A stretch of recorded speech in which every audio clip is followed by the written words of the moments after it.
Ko gero, Getbackse mes esame vieni iš daugiausiai, bent jau socialiniuose tinkluose, šnekančių apie šitą temą, bet jūs vis tiek kažkur neteisingų tų faktų prisiieškot.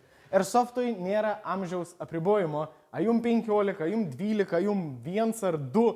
Teoriškai pagal įstatymą jūs galite pirkti Airsoftą bet kada, nes pagal įstatymą tai traktuojas kaip žaislai.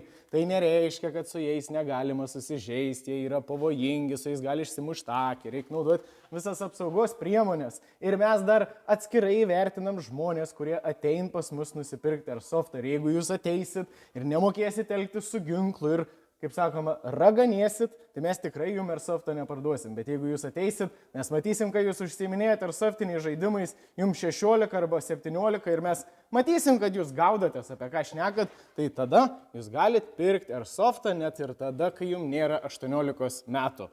O pneumatika, su pneumatika jau kits reikals, ją galima pirkti tik nuo 18.